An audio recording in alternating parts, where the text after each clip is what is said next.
Hola, buenas tardes. Espero que se encuentren bien todos los que vean este video y sobre todo mi maestra. Espero que se encuentre bien. Hablaré sobre terapia cognitiva para las alucinaciones y las ideas delirantes. No me he presentado, su servidora Arina Flores Carranco se hablará sobre este tema. Ok.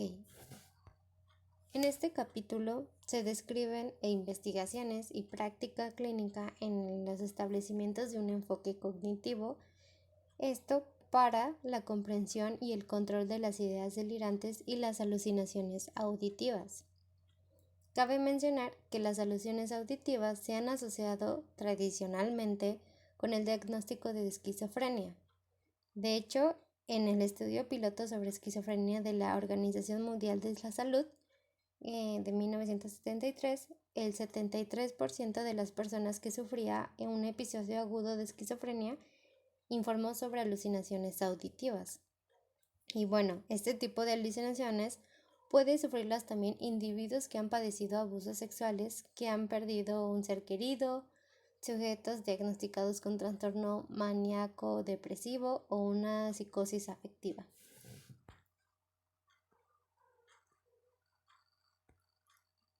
Y bueno, como habíamos comentado, las alucinaciones pueden sufrir también individuos que padecen abusos sexuales, que han perdido un ser querido y sujetos diagnósticos con un trastorno maníaco-depresivo o una psicosis afectiva. También hay individuos que muestran señales de un trastorno clínico específico, presentan síntomas insuficientes para poder hacer un diagnóstico firme. También la gente que oye voces generalmente es remitido a servicio porque están desesperados, deprimidos, iracundos, indefensos, aislados y tienen tendencias suicidas. Se hacen daño a sí mismos y aparte son violentos. Las características definitorias del modelo cognitivo dentro de la psicología clínica es la premisa de los sentimientos y la conducta de la gente que están mediados por sus pensamientos y que, por lo tanto, no son consecuencias inevitables de acontecimientos antecedentes, como una alucinación auditiva. Y también que hubo una investigación en la cual se entrevistaron 26 personas que habían oído voces durante al menos 2 años. Todos los participantes satisfacían los criterios de DSM-3 para la esquizofrenia o el trastorno de esquizofrenia. La información se recogió empleando una entrevista semiestructurada. Esto incluía la propiedad formales de las voces, incluyendo el contenido, las creencias, la identidad, el poder, el propósito de las voces y sobre las consecuencias de la obediencia que le daban a esas voces, claro, los síntomas secundarios que, según se pensaba, mantenían las creencias y otras evidencias confirmatorias y la influencia sobre su voz. Sobre todo, en esta investigación se plantearon 2 hipótesis. La primera era el modo específico de las respuestas afectivas y conductuales que tienen a entender en referencia a las diferencias de creencias de los individuos que mantienen sobre sus voces. La segunda hipótesis, el modelo cognitivo tiene que aumentar nuestra comprensión sobre las voces. Es decir, si las diferencias en el contenido de las voces se explican por los diversos sentimientos y conductas de la gente. En esto se realizó las 2 hipótesis con 26 personas, como ya habíamos comentado, una entrevista semiestructurada. Y bueno, las pruebas confirmaron que se referían a sucesos reales que percibían sosteniendo a una creencia. Por ejemplo, la creencia de que las voces proporcionaban buenos consejos se fortaleciera si él obedecía una orden, llevaba a una consecuencia deseada. Sin embargo, había personas que esas voces provenían de una energía malevolente, a lo que ellos decían. Claro.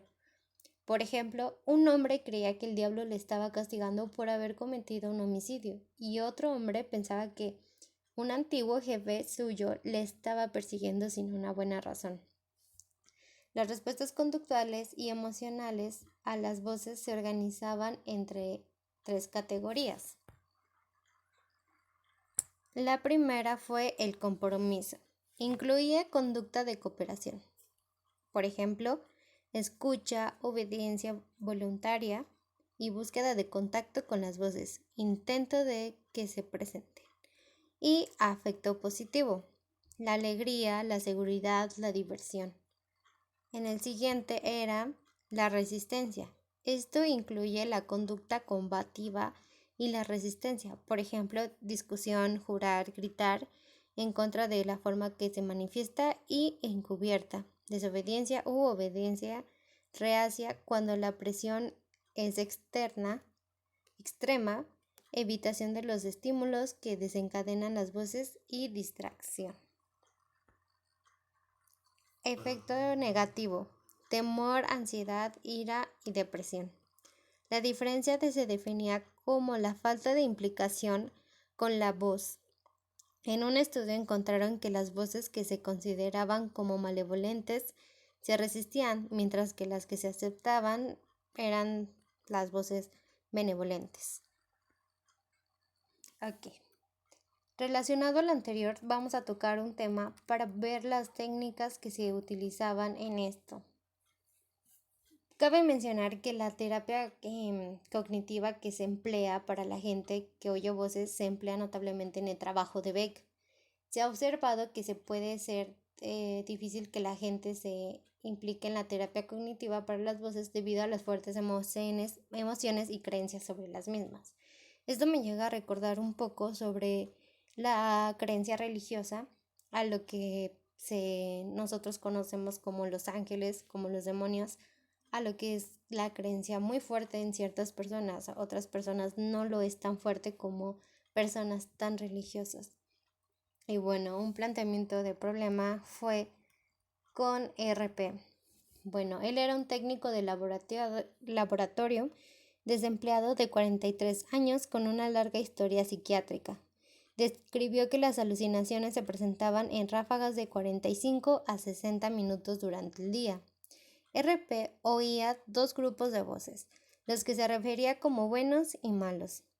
El efecto y la conducta, las voces malvadas omnipotentes tenían un profundo impacto con RP, haciéndole sentir amenazado, ansioso y deprimido. Cuando le hablaban las voces buenas, no siempre eran capaces de contrarrestar esta influencia. A lo que les había comentado sobre, hay personas que tienen más influencia en las voces que escuchan y se basan también en malevolencia, en voces malevolentas que ellos lo marcan así por las creencias que la mayoría son religiosas y en las que escuchan voces y no son menores, son no tan religiosas, la mayoría lo puede llegar a tratar. Sin embargo, aún así sí sienten un poco de influencia en esas voces.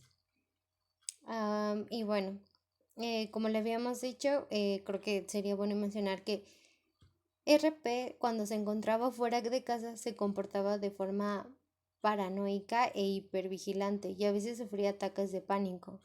Entonces eso fue lo que a RP ya no podía manejar esta situación. Sobre todo para este tratamiento, para lo que se utilizó para este caso, el tratamiento, pues hay que recordar el modelo cognitivo-conductual del cual se utiliza con la técnica ABC. Para recordar la ABC, pues la A es la adversidad de la situación del paciente. La B es la creencia irracional y la C las consecuencias emocionales y conductuales del paciente. Ya tomado esto, ya podríamos ir al caso y cómo surgió en RP la A, la B y la C, que se lo demostraré a continuación. Ok. El acontecimiento A para RP era la presencia de las alucinaciones auditivas que denominaban la voz maligna. La voz era desencadena normalmente por ruidos como puertas que se cierran dando un portazo, el estrés y o el hablar sobre la voz. Se encontraba normalmente presente durante las sesiones.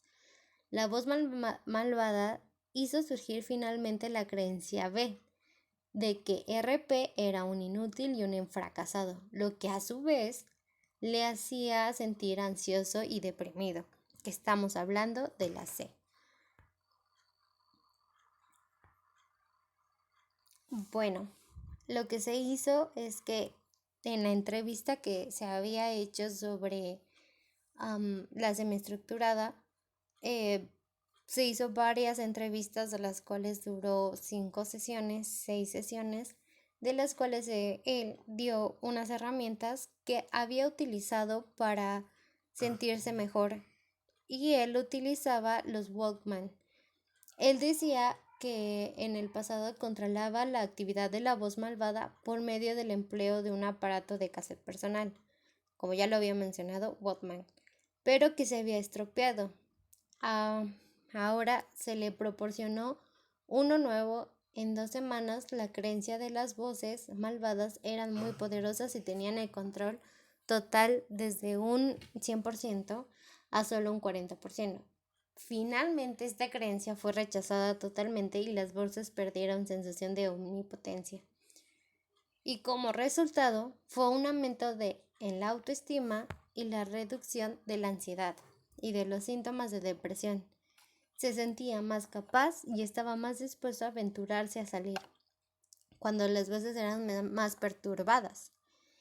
Y en un momento dado fue capaz de irse de vacaciones con su madre. Entonces ya había controlado el estrés que tenía, la depresión, que es uno de los síntomas que se ve a las personas que sufren esquizofrenia, que se les denomina esquizofrenia, pero hay personas que pues sí tienen delirios y son en voces. En este capítulo no solo nos basamos en cuestión a voces, y con RP se logró con la técnica ABC, más aparte se agarró una herramienta del cual él ya estaba manejando y se fortaleció esa herramienta para que pues finalmente esas voces malvadas dejaran de ser tan poderosas como él las sentía. Y bueno, en conclusión, las ideas delirantes y las voces yacen en un continuo con la normalidad, y que cualquier malestar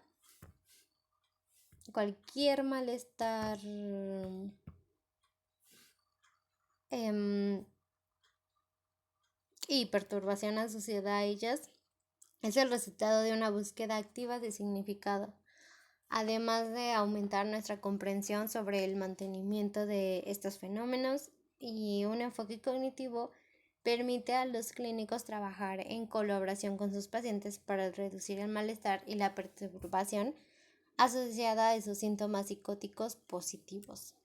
Y bueno, en este capítulo se habla sobre esta técnica que cognitivo-conductual, en este enfoque, cognitivo-conductual, la técnica ABC, el cual le sirvió a RP. Y pues eso es todo. Muchas gracias.